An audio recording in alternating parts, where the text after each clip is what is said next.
Okay, so this is, I've got some disclaimers up front. So this is a very weird kind of like Frankenstein project. It's very work in progress. It builds on some actually fairly mature and published work, but then there's like a kind of bigger story, bigger picture that I want to draw, which is, yeah, a bit wild maybe. But I think it should be interesting. I'm also not really going to talk about cognition or logic, so like feel free to kick me out at any point. But there logic and cognition, so you're fair, yeah, I'm doing the science bit. So there are going to be sort of formal epistemology pointers and suggestions at least. And one thing I also should say up front that I'm not going to really talk explicitly very much about connections to understanding, but you can really sort of frame this talk as sort of like a attempt at promoting meta understanding of what are the kinds of things, the kinds of artifacts that we interact with when we talk about machine learning systems in science. Okay, and final upfront sort of quick question: who is familiar with AlphaFold? Maybe a quick show of hands, sort of just roughly. Wow. Okay, I'll say a few words. Okay, cool. Let's get started then. Let me see. Guys working? No. Click on the slide. Yeah. Great. Okay, so a lot of you might be familiar with the fact that there's lots of sort of large deep learning-based machine learning systems that are currently sort of increasingly playing quite important roles across the sciences. So people are getting super excited in fields as diverse as sort of for protein, drug, and materials discovery and design, but even more generally, sort of lots of interesting astrophysics cases that we talked about last night, and lots of more general purpose uses of using ML systems to suggest new hypotheses, experiments, collaborations, and so on. So it's lots of hype going on. And in philosophy of science, well, that's great news really for us, because there has been a lot of highly productive work on the sort of epistemology of ML and science, philosophy of ML and science, on topics related to understanding, explanation, interpretability, like here, or other people like Ina Kestner, scientific representation covered by people like Emily Sullivan, on sort of scientific abilities, including imagination, creativity, and so on. Sort of, what kinds of things can ML systems really sort of bring to the table? So that's all really fantastic.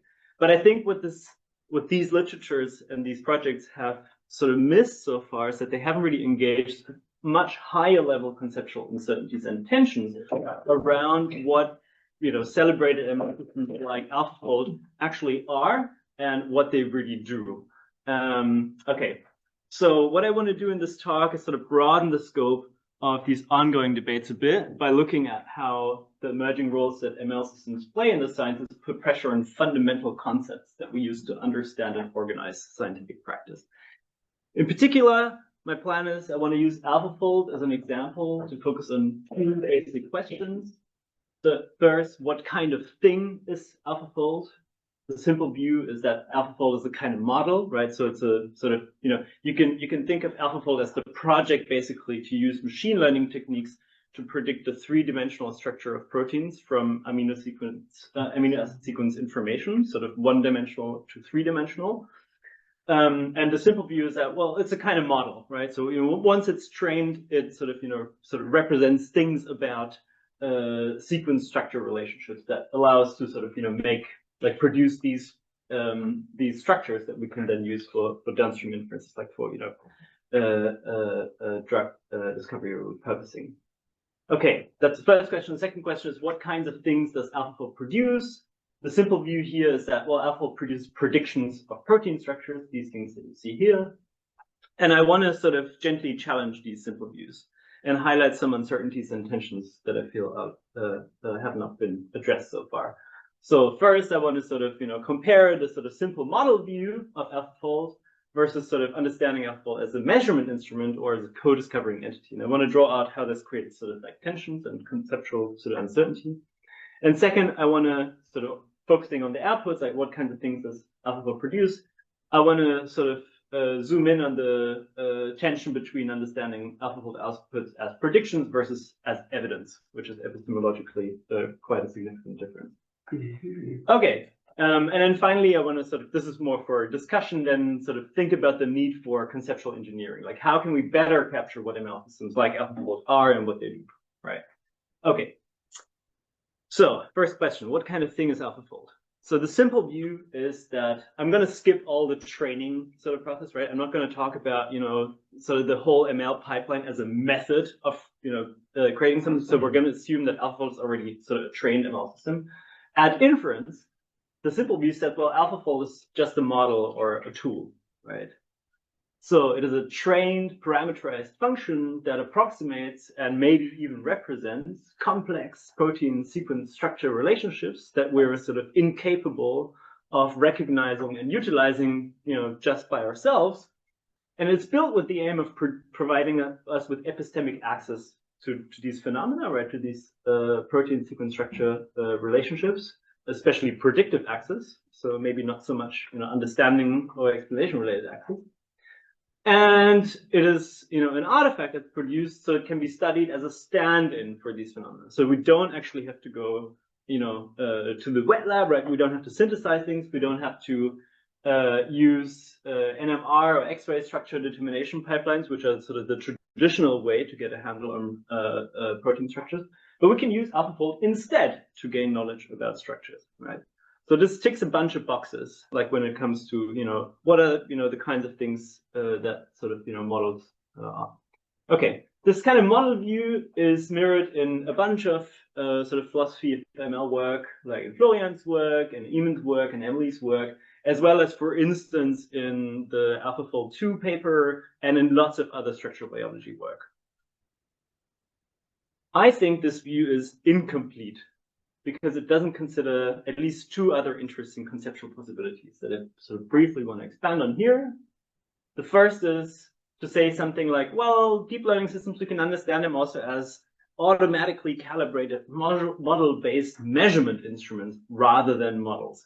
I'm not going to go into detail, but you can maybe already see that understanding AlphaFold as a measurement instrument that sort of extracts sort of information about certain kinds of sequence structure relationships maybe induces sort of, or like points us to different kind of epistemological focal points, right? We would think more about calibration issues, for instance, or we might have different expectations for what sorts of epistemic goods we can expect from AlphaFold, right?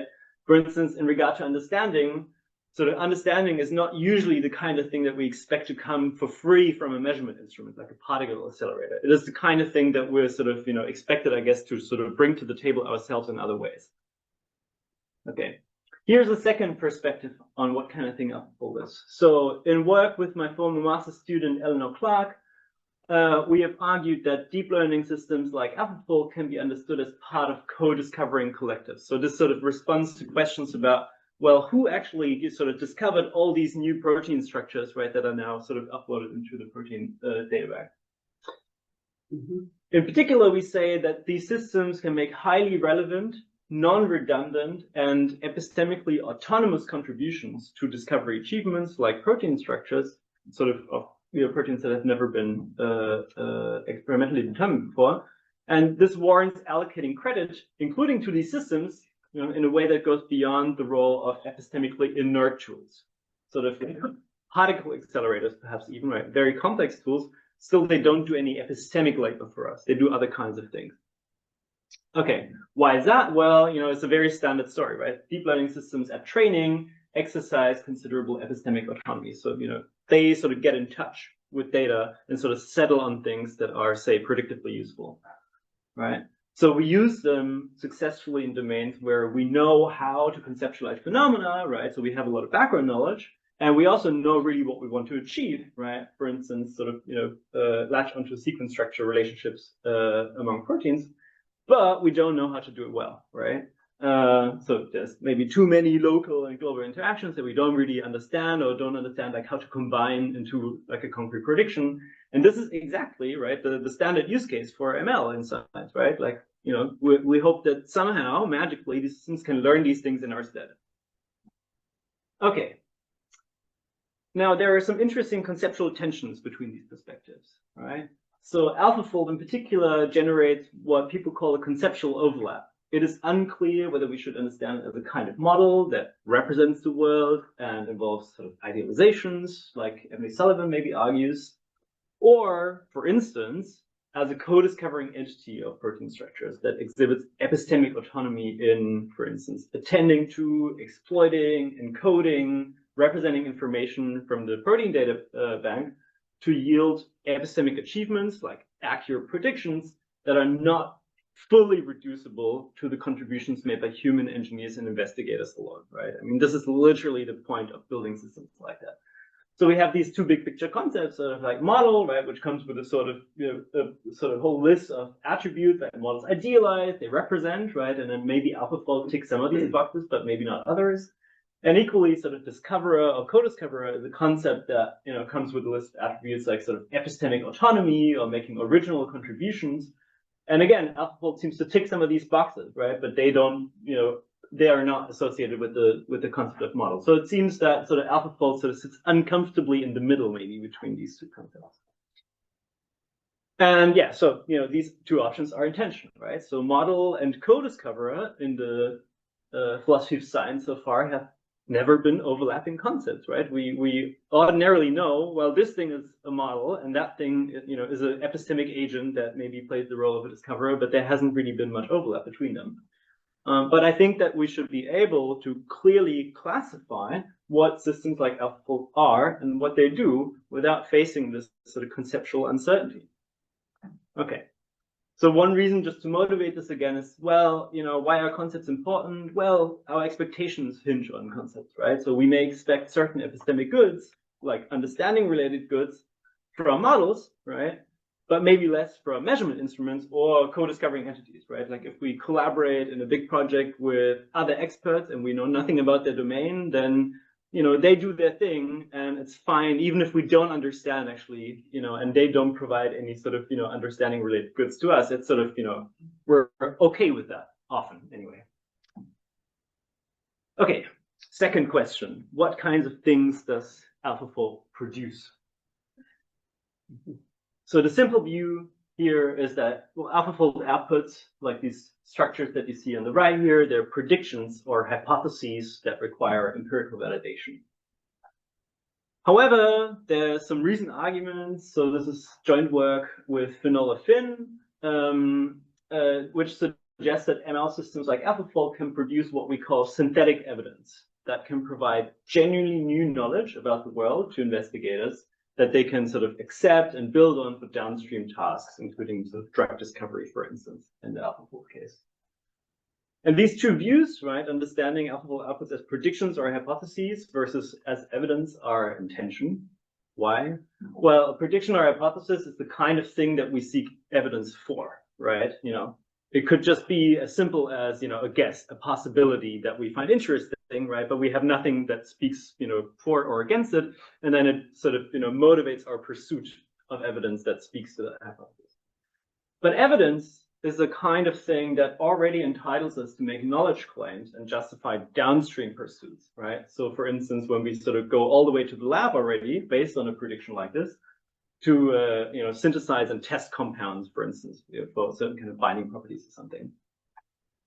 Okay, so what I want to do now is give you a brief rundown of the arguments behind the sort of synthetic evidence claim and show how they motivate the need for what I think of as a kind of street level epistemology of how people should understand and interact with ML and science outputs, including those produced by AlphaFold. Okay, so this is going to be sort of a different domain now because the arguments that we developed were developed in the context of the use of generative AI in the historical sciences. So suspend all your AlphaFold imagination for a moment. We're now going to talk about archaeology and history. So there are some emerging uses of generative AI systems in the historical sciences, where people want to use these systems to reconstruct paintings, manuscript, artifacts, and so on. So, anything that is corrupted, which is obviously what you often face in these fields, you want to reconstruct, but doing it manually is very difficult. It can deteriorate artifacts and so on. So people were like, why don't we just, train some Gen AI system on this to sort of give us these completions? Okay, so there's, lots of fun proof of concept work. So here's Iberian voxel. This is sort of ML system to reconstruct broken Iberian pottery artifacts. So fully trained, what it can do is it can look at a scan of a shard, right, and then give you a completion that looks like this, and looks like this, and this is the ground truth. And at least I wouldn't be able to make that inference. So, you know, something seems to be going on, and experts agree that the completions are plausible, blah, blah, blah. So this is the kind of thing that we're talking about. Okay. To make this a bit more vivid, here's a little toy case. Suppose that we, you know, have built this really sophisticated version of such a system called AlphaFold. Yeah, like DeepMind went for it. That's, you know, trained to perform these reconstructive inferences. And now let's assume, for the sake of argument, that AlphaFold performs really well at validation, right? So we've done all the expert panels and so on, and now we take it to the field, right? So AlphaFold is now used to provide an answer to a new query about this artifact D, right? How did that look like when it was still intact, right? And this is what it gives us, this kind of, you know, completionary rendition. Okay, same question arises again that I mentioned before, right? We have this evidence question, like what kind of thing is this, right? Is that just a hypothesis about how D looked like when it was still intact?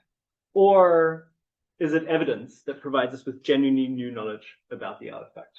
And again, the difference is really significant, right? Like a hypothesis might give us reasons for pursuit, seeking evidence that speaks, you know, to that rendition, to this possibility. Whereas understood as evidence, you know, we can already go sort of all the way down to further inference, like, oh, well, if D looked like this, it suggests that trade took place between these two communities, right, for instance, because, you know, D-shaped pots only come from that place or whatever. Mm-hmm.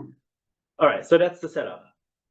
So what we argue in this paper is that GenAI outputs configure a synthetic evidence that provides agents with genuinely new knowledge about the world. So we go hard. How so? Well, it's a pretty standard story, right? So at training, you know, these systems latch onto information and data, like recovering subtle distributed patterns. This is nothing new, right? Like all of the sort of celebrated success cases work exactly like that. And then at inference, you know, we get accurate reconstructions based on these patterns that often go beyond what we could gather by looking at the primary evidence on which these systems were trained on. So we can look at all the shards that we have in all, you know, our collections and archives all day long, but we just wouldn't be able to see the same patterns that allow us to make those same inferences. Right? That's the idea. Okay. Now, like a sort of brief intermission here, there are some interesting parallels between, you know, this sort of question about, well, how should we understand these outputs, like to debates in the philosophy of computer simulation, right? Where people have wondered sort of like, well, what can we actually really learn from computer simulation? Sort of, you know, does anything new come from simulation, or is it really just like telling us things that we like essentially already knew or had in our possession? So skeptics in this space say that computer simulation only helps us recognize the implications of existing knowledge and evidence. So think about climate science, right? All that climate simulations do is they tell us about the implications of a bunch of equations that we think, you know, adequately capture the Earth's climate system and the initial conditions and, you know, some information extracted from the data that's used to calibrate the simulating system. But that's really it, right? So nothing new under the sun. And then others, like Wendy Parker, sort of push back against it and say, like, well, I think this is maybe a bit too skeptical. Simulations produce what she calls higher order evidence. So it's evidence E that other evidence E prime for hypothesis H exists. And this higher order evidence can help agents obtain genuinely new knowledge of the world if they either don't have access to E prime or sort of information that's in it, or else they lack the background knowledge that's needed to understand how E prime bears on H. And then equally, you might think that, well, you know, maybe ML systems do exactly this, right? They alert us, you know, to evidence that we already possess, like, you know, all the shards that are in all our archives and so on, all the pots, right? But they don't generate anything new. So it's higher order evidence, but not novel synthetic evidence. That would be a bit disappointing, right? And we think that actually we can expect more from ML systems. Okay, just one more slide on pots. Then we go back to proteins. Okay, so here's the idea. So we want to draw a distinction that says that, well, GenAI systems seem to process primary evidence in a way that simulations don't. How so? The key difference seems to be that whereas simulations, like climate simulations, require that we already have a lot of background knowledge, like climate physics equations, deep learning systems can extract or hope to extract such knowledge from data, right? Like, generally speaking, just learn some function that, for instance, captures sort of the grammar of Iberian pottery shapes, right? Or sort of, the regularities of protein sequence structure relationships. That is, always the idea, right?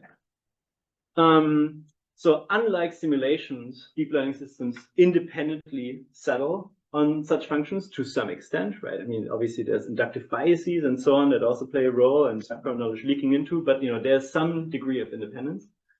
And they're, obviously predictably useful because that's the, incentive, and possibly and often inaccessible and therefore novel to human investigators. It's fairly straightforward, really. And this constitutes a significant form of epistemic autonomy and inferential ability, especially, of course, in unsupervised and self-supervised regimes. And there's a sort of special kind of novelty, right, that distinguishes Gen AI outputs from simulation outputs that arises from these features, autonomy and ability. So unlike simulations, outputs are not just psychologically novel to people who lack the same evidence, right? Like the access to all the shards and all the archives, or the same background knowledge, like having studied whatever historical theories. But it's novel to agents who just don't have the same inferential abilities to extract that very same background knowledge from the very same data, right? So you can, again, look at all the shards and all the archives all day long. You just don't have what it takes, to extract, say, the kinds of patterns that are needed to make strong inferences in this domain. Okay, and that's just different from merely deriving the implications of things that we already know. It's more like an epistemic activity, right? It's more like recognizing that this is a good way to compress or represent data, or that's a successful sort of error minimizing way to sort of fill the blanks of a completionary query. And I think this nicely harmonizes with sort of recent work by Oliver Buchholz and Eric Reidel on this sort of falsificationist, way to understand how artificial neural networks work. So very nice paper. Okay, so finally, let's talk about proteins again and AlphaFold. What about AlphaFold? So AlphaFold 2 is claimed to have accurately predicted structures never previously seen in the protein data bank. Super promising because that's where the economics also kicks in, like saves us lots of time and money, and it's going to radically accelerate drug discovery, all these promises. And it raises the same sort of key uncertainty, right? So are AlphaFold outputs evidence or just hypotheses in want of evidence? And that bears directly on the economics, of course, also the downstream science. If they are evidence, what kind of evidence are they? Just higher order evidence, or the real beefy synthetic evidence that gives us leverage? And the first gloss story that I would offer here is, AlphaFold generates synthetic evidence of protein structures that provides genuinely new knowledge about the world to agents who don't have the same inferential abilities to extract the relevant background knowledge from the same data. So that means all of our sort of most celebrated domain experts in structural biology, they've been doing this stuff for literally decades, and ultimately they really haven't come that far. Okay, but a key difference to the historical science case is also that structural biologists have an evidential backstop, right? If they really wanted to, they could, always generate competing experimental evidence. If they're really unsure, they can, synthesize something, use X-ray crystallography and, get a different structural model that way. So it's not just inferential, but also empirical abilities matter. And I think this is so important. Okay, I got to speed up a bit. Now, here's a new question that I want to zoom in for a second. Do structural biologists, in fact, treat AlphaFold structures as evidence rather than hypotheses? And then also sort of downstream, should they? So there is some mixed evidence regarding this question. Here's like a really great paper title: AlphaFold predictions are valuable hypotheses and accelerate, but do not replace experimental structure determination. I mean, that's as much of a commitment as you can get in a title, I guess. Lots of interesting chats on Reddit that I really love. Like people just like, you can't trust AlphaFold in this domain, but like in this other domain, it works really well, and so on. So it's a bit of a sort of mixed picture. So so there is this quote, right? So, suggests that considering AlphaFold predictions as exceptionally useful hypotheses. Well, I mean, what does that actually mean? I'm not so sure, right? They clearly don't mean just like a naked hypothesis or prediction that like your neighbor gave you or something, right? But it's something that is clearly sort of useful, maybe because it's pre-supported by, AlphaFold's performance on benchmarks and competitions, a general emerging landscape of a community understanding, when it fails and when it succeeds, and so on. And there's lots of interesting ways that biologists seem to use AlphaFold output beyond treating them as just naked hypotheses, right? Like, for instance, like triangulation strategy is something that you see in literature where people sort of compare AlphaFold structures to other models, like that, are based on experiments, and then think about sort of concordance and disagreement, like where do the structures match, where do they come apart, what does that tell us, right? Yeah, so that's quite interesting. So I think there's no clear answer emerging, and what this suggests is that there's really actual conceptual and epistemological uncertainty around how to understand these efforts. Okay, I think what this indicates is that we need some kind of street level epistemology, right? Sort of how should researchers understand and use AlphaFold outputs? And I want to sort of briefly sketch two ways to think about this project. One is kind of a more formal epistemology way, and the other is kind of more of a social epistemology way. Okay, here's the formal epistemology track. Updating on synthetic evidence. So if we think that it is synthetic evidence, that it actually gives us something, still, how should we sort of update on it? Well, there's a bunch of sort of scenarios that we can envision, right? So here's our human investigator, here's the machine. I just use these pots, but imagine that they're proteins, right, of different sort of shapes. So we might have no idea about how structure looks like. So no prize, nothing, and we get a structure from AlphaFold, right? And that raises possibilities. Okay. Then we might have a prior, and the AlphaFold structure might agree. Concordance, right? Discordance, they disagree. Adding or eliminating possibilities to sort of the space that we consider. All of these sort of are scenarios that we can easily imagine. And the standard responses would be, well, like some would sort of confirm hypotheses that the structures and or the geometries indeed this, right? Others would sort of help us redistribute our credences maybe, and so on and so forth. But obviously, this is very difficult project because there's like risks of double counting, right? When these two discord, but they're sort of based on independent, partly overlapping or fully overlapping observations. Well, that really matters for how you should then update, right? So if the total evidence is sort of completely distinct, well, then maybe it's no surprise that they differ, but kind of factually, if it were fully overlapping, maybe they would agree, and that would be crucial to know. So here's a bunch of questions. Sort of what is the total evidence of the human investigators and the machine? How much overlap is there? What are the theories of evidence? Right? Like how can we understand even a machine's theory of evidence at all? Right? Do we need to think about using XAI methods to sort of tell which features of an input and which training samples were most important for an inference? Like, is that like where we need to go with this? It's really unclear, right? Same for how do we understand the relevance and reliability properties of the system, right? Like, do we look at model cards and benchmarks, or what sort of meta evidence can we draw on? No idea really, but these are the kinds of questions that I think the common epistemology project needs to answer. Okay, this is the social epistemology side of things, epistemic relationships with ML systems. So how should we think about interactions between researchers and ML systems here? Are they sort of best understood as expert-expert interactions or expert-novice interactions, right? Sorry,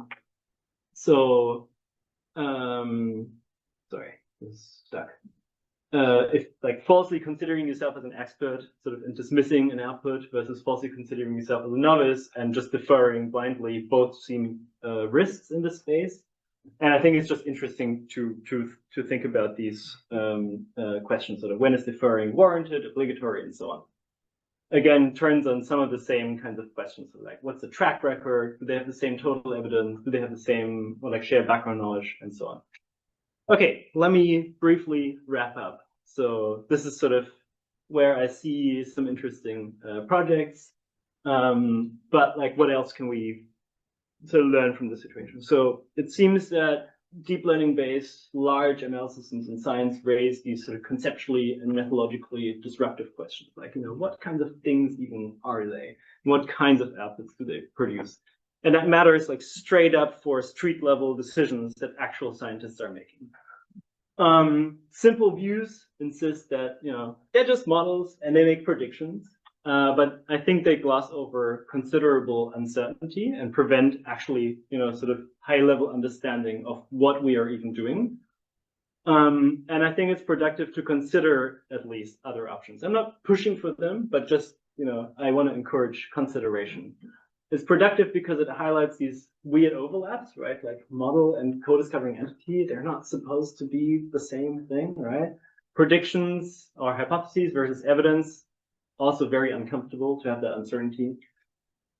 This kind of work highlights how concepts shape expectations, right, regarding understanding. Maybe sort of our understanding related needs become less urgent once we take a different perspective on what kinds of, artifacts we're even interacting with. It indicates the need to undertake new epistemological projects, sort of really street level stuff about how should structural biologists understand AlphaFold outputs and interact with ML systems. That also carries over to lots of other domains. And it indicates the need for more conceptual work, which is the kind of thing that I'm really excited about, like engineering new concepts, like, okay, maybe, model is just not a very good concept to use, and neither is co-discover or something. We need a new concept, autonomous model systems, that really draws out, the sort of epistemically distinctive things that large ML systems are doing for us in science. Okay, so lots of work to do in this space. I'm very excited about it. I'm very excited to hear from you about your thoughts on this. Thanks.